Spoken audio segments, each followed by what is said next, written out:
ये हमारा स्वरूप है, पांचों स्वरूप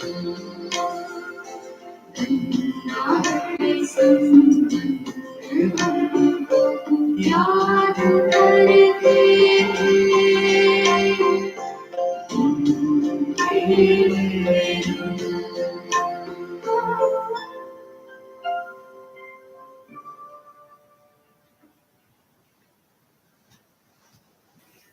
Om Shanti.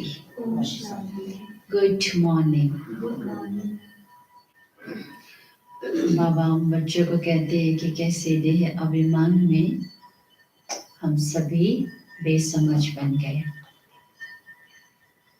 अभी क्या करना है? समझदार बनना है। तो समझदार फिर कैसे बनेंगे? देही अभिमानी बन के। जितना देही अभिमानी बनते जाएंगे, आत्म अभिमानी बनते जाएंगे, उतना ही हम समझदार बनते जाएंगे। और समझदार बनाने वाले कौन है?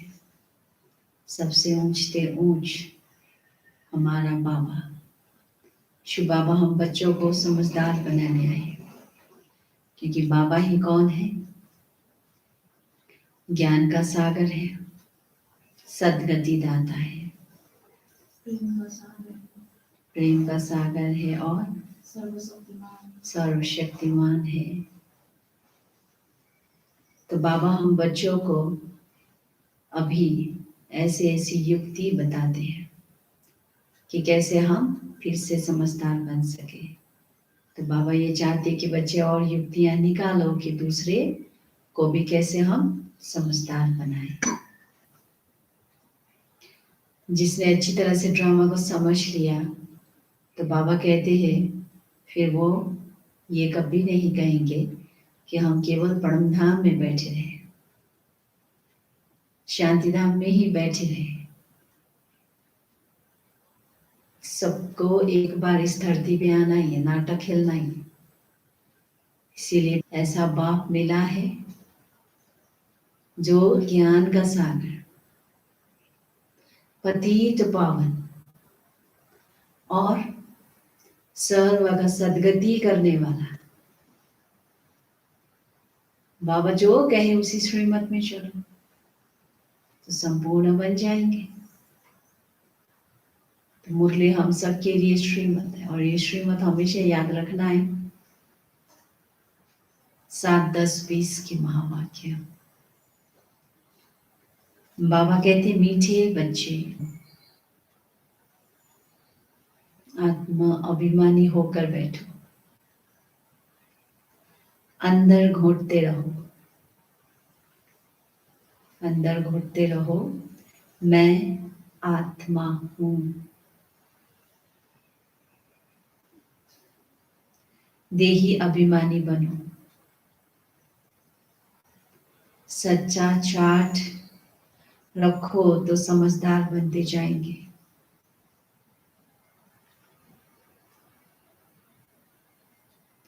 बहुत फायदा होगा।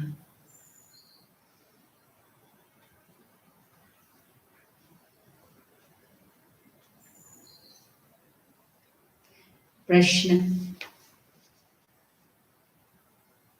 बेहद के नाटक को समझने वाले बच्चे किस एक लॉ यानी नियम को अच्छी रीति समझते हैं? उत्तर, यह अविनाशी नाटक है। इसमें हर एक पाठधारी को पाठ बजाने अपने समय पर आना ही है। कोई कहे हम सदा शांति धाम में बैठ जाएं, तो यह लॉ नहीं है। उसे तो पाठधारी ही नहीं कहेंगे। यह बेहद की बातें बेहद का बाप ही तुम्हें सुनाते हैं।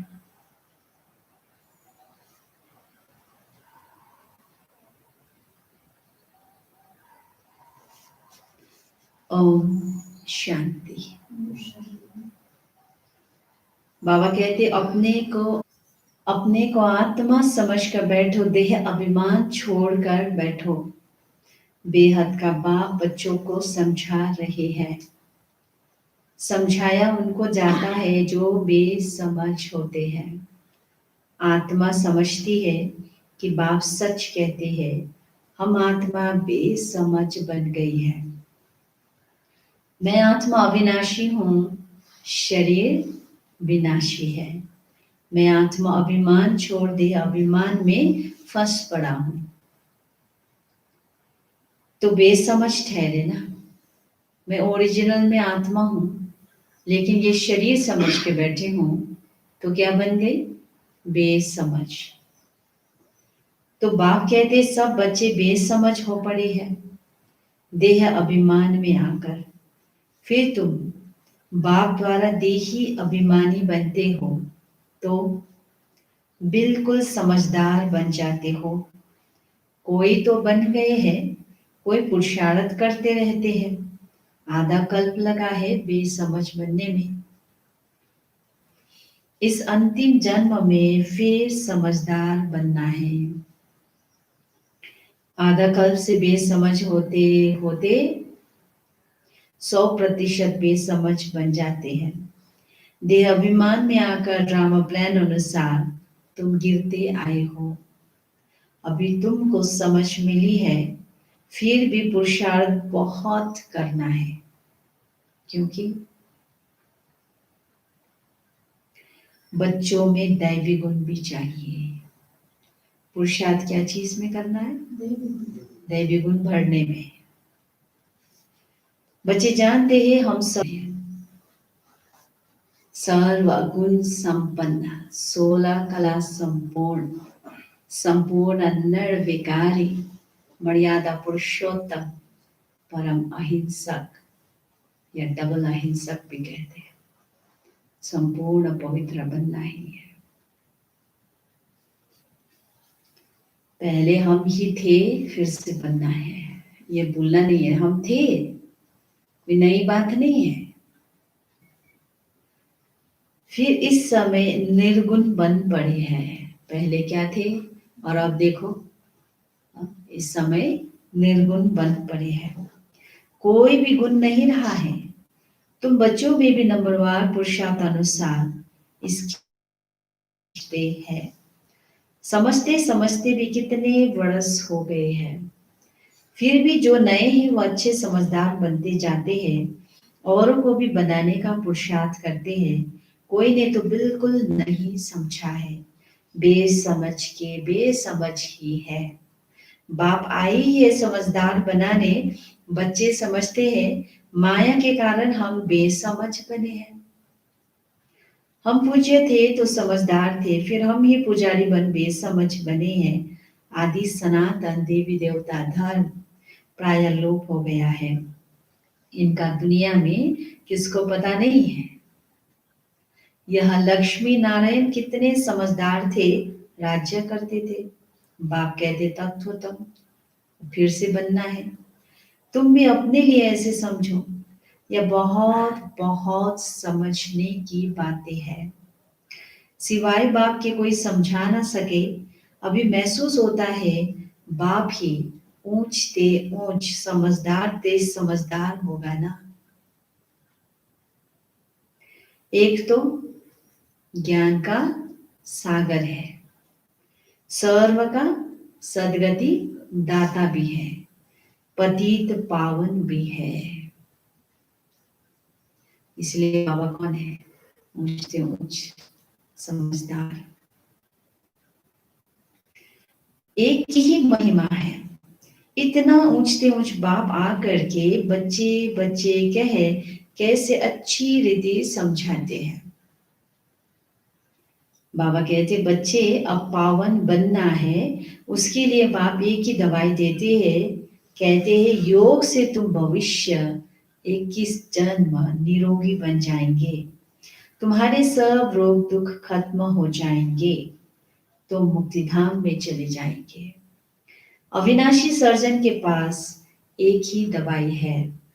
एक ही इंजेक्शन आत्मा को आए लगाते हैं।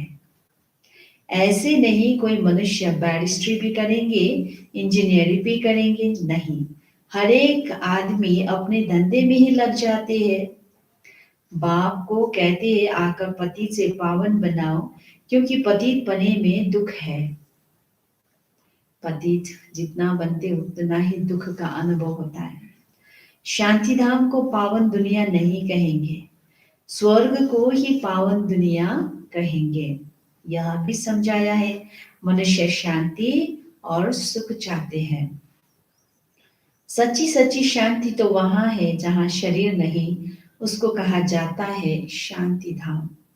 बहुत कहते हैं शांति धाम में रहे, परंतु लॉ नहीं है। आत्मा केवल परमधाम में बैठे रहे, बाबा कहते हैं लॉ नहीं, क्योंकि आत्मा एक्टर है, इसलिए नाटक तो खेलना ही पड़ेगा इस धरती पे आके एक बार। वह तो पाठधारी हुआ नहीं। बच्चे नाटक को भी समझ गए हैं। जब एक्टर्स का पाठ होगा तब बाहर स्टेज पर आकर पाठ बजाएंगे। यह बेहद की बातें बेहद का बाप ही समझाते हैं। ज्ञान सागर भी उनको कहा जाता है, और सर्व के सदगतिदाता पतित पावन है। सर्व को पावन बनाने वाले तत्व नहीं हो सकते। पानी आदि सब तत्व है, वह कैसे सदगति करेंगे? गंगा को पति पावनी कहते हैं, तो बाबा कहते हैं सर्व के सदगति दाता है, सबको मुक्ति जीवन मुक्ति देने वाले तत्व नहीं हो सकते। आत्मा ही पाठ बजाती है। हठयोग का भी पाठ आत्मा बजाती है। यह बातें भी जो समझदार है वही समझ सकते हैं। बाप ने कितना समझाया है। कोई ऐसी युक्ति रचो जो मनुष्य समझे कैसे पूज्य सूफी पुजारी बनते हैं। पूज्य है नई दुनिया में और पुजारी है पुरानी दुनिया में। पावन को पूज्य, पतित को पुजारी कहा जाता है। यहाँ तो सब पतित है, क्योंकि विकार से पैदा होते हैं। बाहर का जो कबर शरीर मिला है ना, वो विकार से पैदा हुआ है, इसीलिए बाबा ने कहा सब पतित है। वहां सत्युग में, स्वर्ग में वहां है श्रेष्ठ। गाती भी है संपूर्ण श्रेष्ठाचारी, क्योंकि वहां विकार से जन्म नहीं लेते। अभी तुम बच्चों को ऐसा बनना है, मेहनत है। मुख्य बात है याद की। बाबा को याद करेंगे तो पावन बनते जाएंगे, पवित्र बनते जाएंगे। सभी कहते याद में रहना बड़ा मुश्किल है। हम जितना चाहते हैं याद में रह नहीं सकते हैं। कोई सच्चाई से अगर चार्ट लिखे तो बहुत फायदा हो सकता है। बाप बच्चों को यह ज्ञान देते हैं कि मन मना भाव। तुम अर्थ सहित कहते हो, तुम्हें बाप हर बात यथार्थ रीति अर्थ सहित समझाते हैं। बाप से बच्चे कई प्रकार के प्रश्न पूछते हैं। बाप करके दिल लेने लिए कुछ कह देते हैं, परंतु बाप कहते मेरा काम ही है पतित से पावन बनाना। मुझे तो बुलाते ही इसलिए हो। तुम जानती हो हम आत्मा शरीर सहित पावन थी, अभी वही आत्मा शरीर सहित पतित बनी है। 84 जन्मों का हिसाब है ना। तुम जानते हो अभी यह दुनिया कांटों का जंगल बन गई है। ये लक्ष्मी नारायण तो फूल है ना, उन्हों के आगे कांटे जाकर कहते हैं आप सर्वगुण संपन्न 16 कला संपूर्ण है, और खुद को क्या कहते हम पापी कपटी है। सबसे बड़ा कांटा है काम विकार का। बाप कहते हैं इस पर जीत पहन जगत जीत बनो। मनुष्य कहते भगवान को कोई ना कोई रूप में आना है, भागीरथ पर विराजमान हो आना है। भगवान को आना ही है पुरानी दुनिया को नया बनाने। नई दुनिया को सतो प्रधान, पुरानी को तमो प्रधान कहा जाता है। जबकि अभी पुरानी दुनिया है तो जरूर बाप को आना ही पड़े। बाप को ही रचयिता कहा जाता है।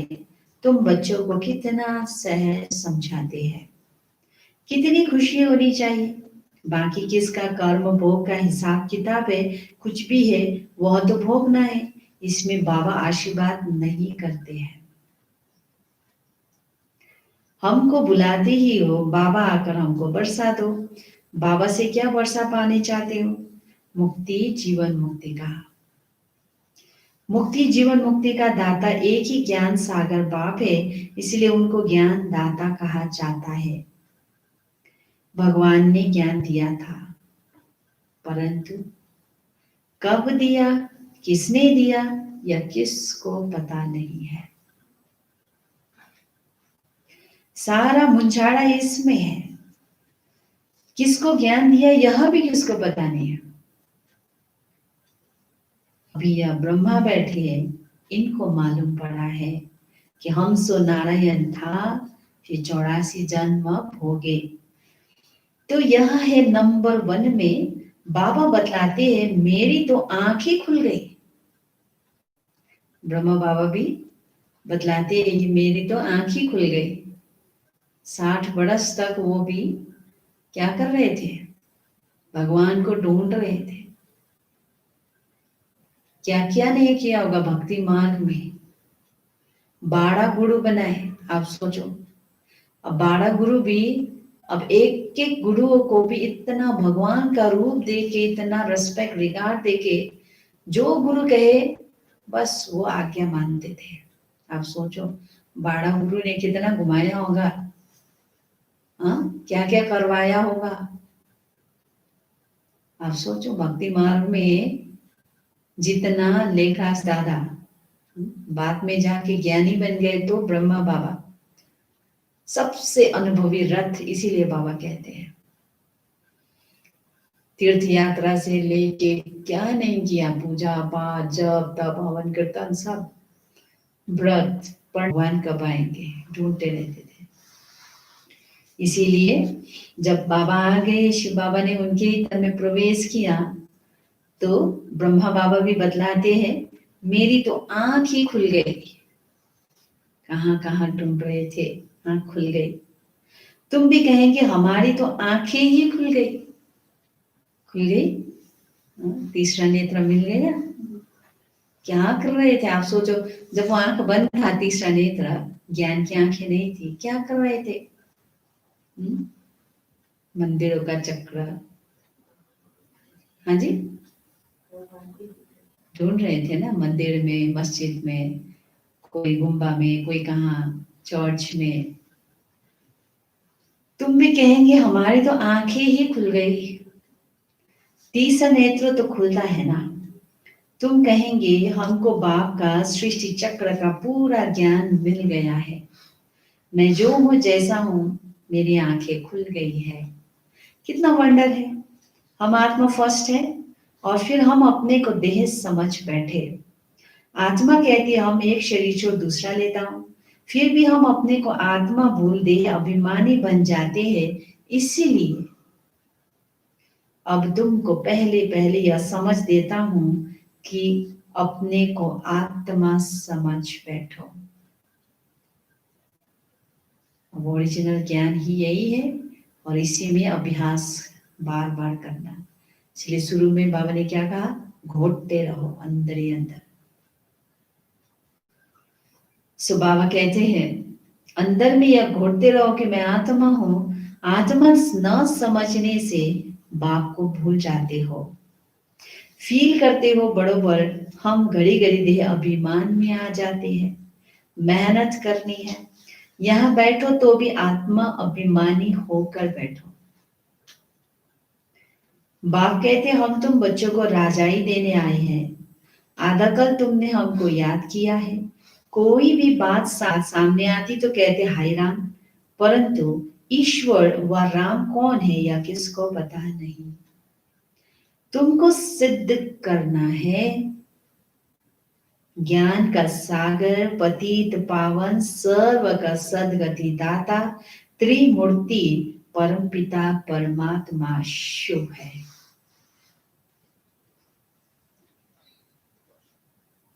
ब्रह्मा विष्णु शंकर तीनों का जन्म इकट्ठा है।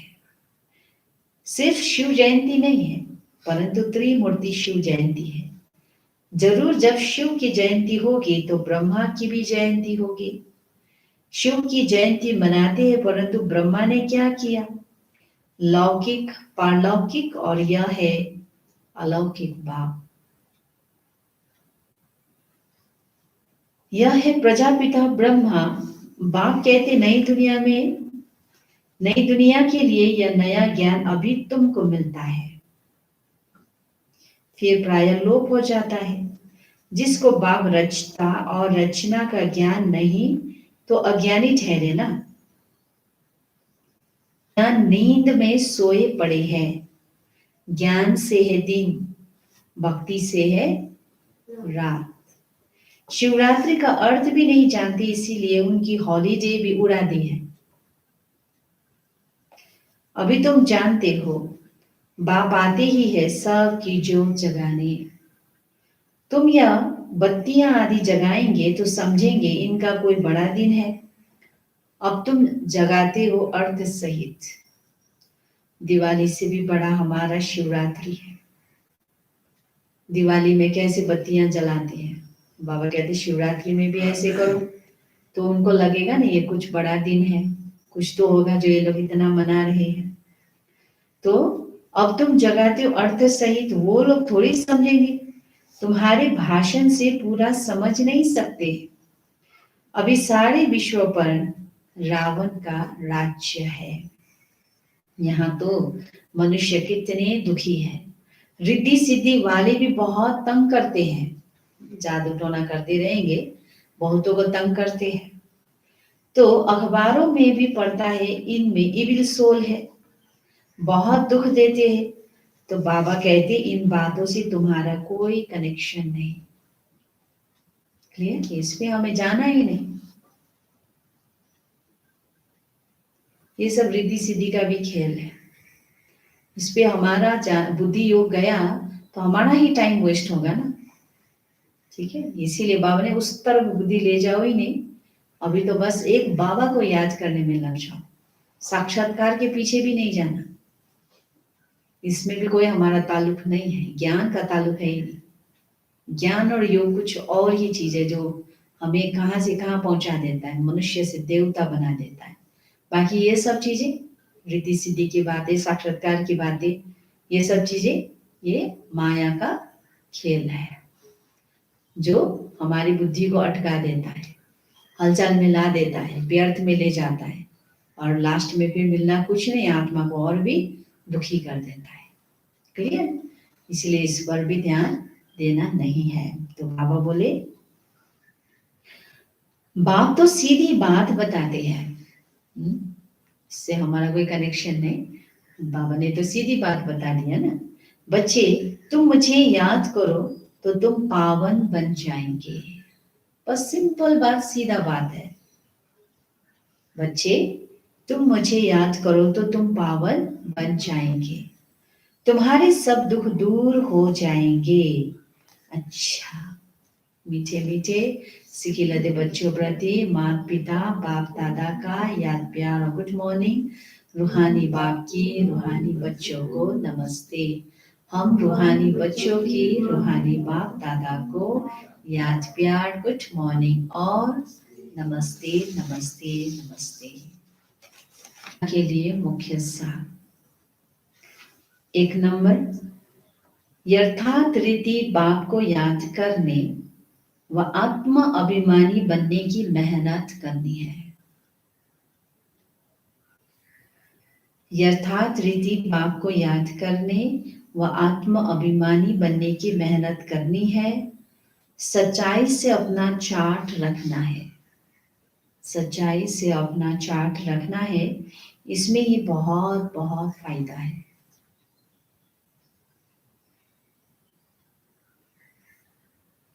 दूसरा, सबसे बड़ा दुख देने वाला कांटा काम विकार है।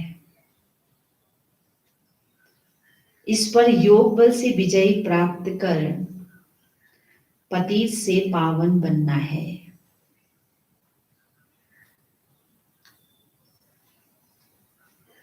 इसी में सारी दुनिया आज डूबी हुई है। विषय भोग विलास इसी के पीछे देखो, आज तो चरम सीमा में पहुंच चुका है। क्या क्या कांड होती रहती इसी के कारण से। कई युवाएं, कई बच्चे भी, जवान जो भी है, आज इसी में कितना डूबे हुए हैं। पतित बन गए, छीछी बन गए, कैसे कैसे कर्तव्य कर रहे हैं। इसलिए बाबा कहते हैं ये सबसे बड़ा कांटा है। सब आत्मा का एनर्जी सब कुछ खत्म करने वाला।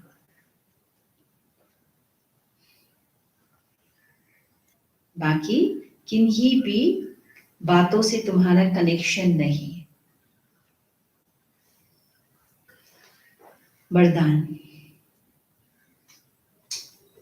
विघ्न प्रूफ चमकीली फरिश्ता ड्रेस धारण करने वाले सदा विघ्न विनाशक भवा। चमकीली ड्रेस है फरिश्ता का। अब इतना मन और बुद्धि से हम इस चीज को देखें, तीसरा नेत्र से देखें, इसको धारण करना है, क्योंकि ये 5 तत्वों का बाहर का जो कवड़ है ना, ये तो छोड़ना है अभी मुझे। तो चमकीली ड्रेस पहनना है ना फरिश्ता का, ये अभ्यास करना है अभी से। ये 5 तत्व के शरीर को छोड़ रही हूं और मैं पूरा ही फरिश्ता रूपी चमकीली ड्रेस में, है ना, उसको पहन कर उड़ रही हूं। स्व के प्रति और सर्व के प्रति सदा विघ्न विनाशक बनने के लिए क्वेश्चन मार्क को विदाई देना और फुल स्टॉप द्वारा सर्व शक्तियों का फुल स्टॉप करना। सदा विघ्न प्रूफ चमकीली फरिश्ता ड्रेस पहनकर रखना, मिट्टी की ड्रेस नहीं पहनना। मिट्टी का ड्रेस कौन सा है? देह अभिमान, ये शरीर, ये देह। तो मन और बुद्धि से मैं चमकीली ड्रेस फरिश्ता का पहनूं, ना कि ये देह का। ये तो कब से हमारे साथ साथ सर्व गुणों के गहनों से सजे रहना। हमारा गहना कौन सा है? दुनिया वाले सोने का गहना बनाते हैं, चांदी का बनाते हैं, है ना, उसमें भी क्या क्या हीरा रत्न डालते रहते हैं। हमारा गहना कौन सा? ज्ञान, शांति, प्रेम, आनंद, पवित्रता। बाबा ने कहा साथ साथ सर्व गुणों के गहनों से सजे रहना। सर्व गुण, सदा अष्ट शक्ति शस्त्रधारी संपन्न मूर्ति बनकर रहना। सदा अष्ट शक्ति शस्त्रधारी, माँ दुर्गा के हाथ में दिखा है तो वो हमारा यादगार है। बाबा कहते अष्ट शक्तियों से, यही शस्त्र है हमारा, उससे संपन्न मूर्ति बनकर रहना और कमल पुष्प के आसन पर अपने श्रेष्ठ जीवन के पांव रखना। कमल पुष्प के आसन अर्थात इस कलयुगी दुनिया के व्यर्थ नेगेटिव छीछी कीचड़ से एकदम मन बुद्धि से डिटैच रहना, कमल फूल के समान पवित्र रहना। ठीक, तभी जाके विघ्न विनाशक भी होंगे, विघ्न प्रूफ भी होंगे।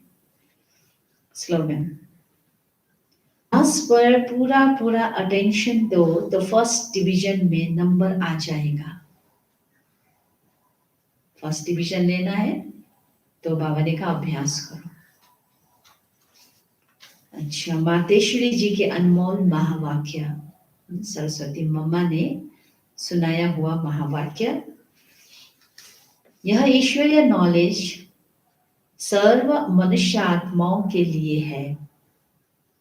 पहले तो अपने को एक मुख्य पॉइंट ख्याल में अवश्य रखनी है जब इस मनुष्य सृष्टि झाड़ का बीज रूप परमात्मा है, तो उस परमात्मा द्वारा जो नॉलेज प्राप्त हो रही है वो सब मनुष्य के लिए जरूरी है। सभी धर्म वालों को यह नॉलेज लेने का अधिकार है। भल हर एक धर्म की नॉलेज अपनी अपनी है, हर एक का शास्त्र अपना अपना है, हर एक की मत अपनी अपनी है, हर एक का संस्कार अपना अपना है, लेकिन यह नॉलेज सबके लिए है।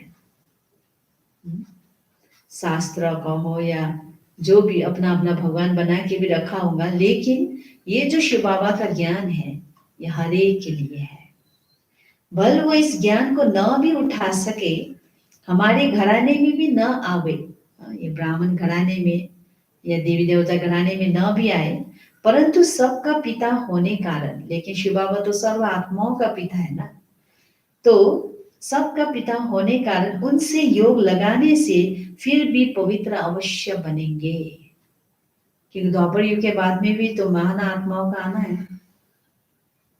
कई ऐसे ऐसे आत्माएं आएंगी जो बहुत अच्छा कार्य करेंगी, तो इसीलिए उनको भी पवित्र अवश्य बनाना है। तो इस पवित्रता के कारण अपने ही सेक्शन में पद अवश्य पाएंगे, क्योंकि योग को तो सभी मनुष्य मानते हैं। बहुत मनुष्य ऐसे कहते हैं हमें भी मुक्ति चाहिए, मगर सजाओं से छूट मुक्त होने की शक्ति भी इस योग द्वारा ही मिल सकती है। सजाओं से छूट मुक्त होने की शक्ति भी इस योग द्वारा मिल सकती है। अजापा जाप अर्थात निरंतर ईश्वरीय याद, दूसरा टॉपिक। यह जो कहावत है श्वासों श्वास अजापा जाप जपते रहो, उसका अर्थात अर्थ क्या है? जब हम कहते अजापा जाप, तो इसका यथार्थ अर्थ है जाप के बिगड़ श्वासोश्वास अपना बुद्धि योग अपने परमपिता परमात्मा के साथ निरंतर लगाना, और यह ईश्वरीय याद श्वासोश्वास कायम चलती आती है। उस निरंतर ईश्वरीय याद को अजापा जाप कहते हैं। बाकी कोई मुख से जाप जपना अर्थात राम राम कहना, अंदर में कोई मंत्र उच्चारण करना, यह तो निरंतर चल नहीं सकता। वो लोग समझते हम मुख से मंत्र उच्चारण नहीं करते, लेकिन दिल में उच्चारण करना, तो यह है अजापा जाप।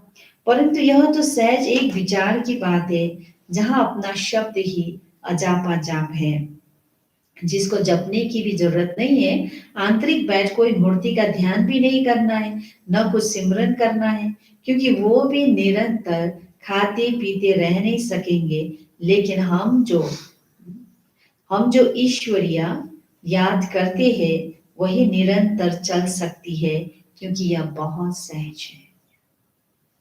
बाबा की याद, जैसे समझो बच्चा है अपने बाप को याद करता है, तो उसी समय बाप का फोटो सामने नहीं लाना पड़ता है, लेकिन मनसा वाचा कर्मणा बाप के सारे ऑक्यूपेशन एक्टिविटी गुणों सहित याद आता है। बस वह याद करने आने से बच्चे की भी वो एक्ट चलती है, तभी सन सोच फादर करेंगे। वैसे अपने को भी और सबकी याद दिल भीतर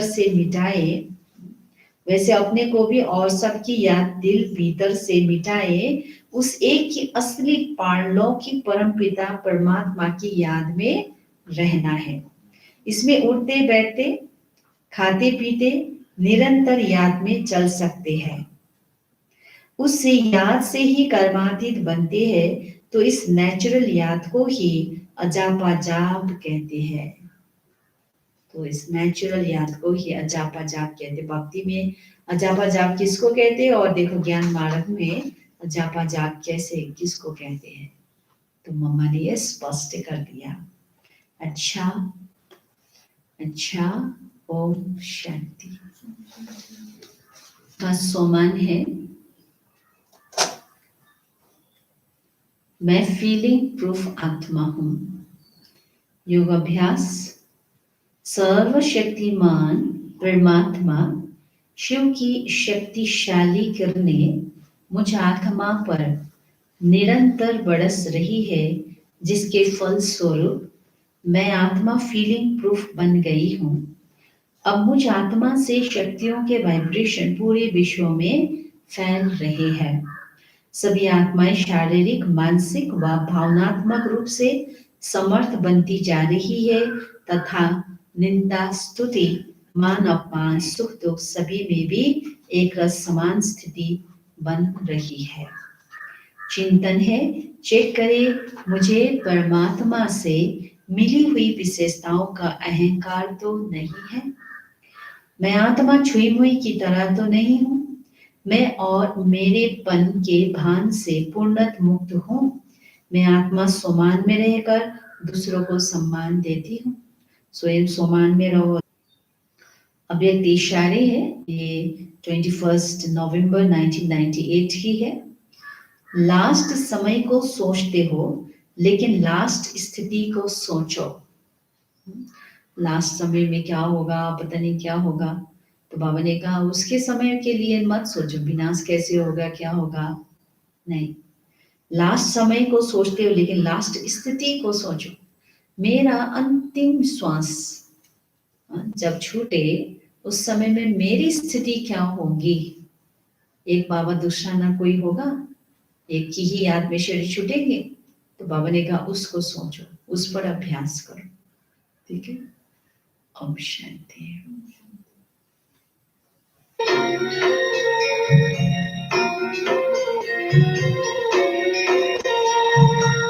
अचरज भरी बातें सुनाकर सृष्टि चक्र का ज्ञान दिया, भेद बताए अगम निगम के खुशियों का वरदान दिया।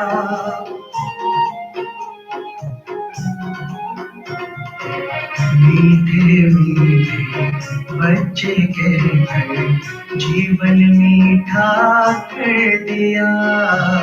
हमको भुलाए मीठे बाबा, प्यार से हमको भर दिया।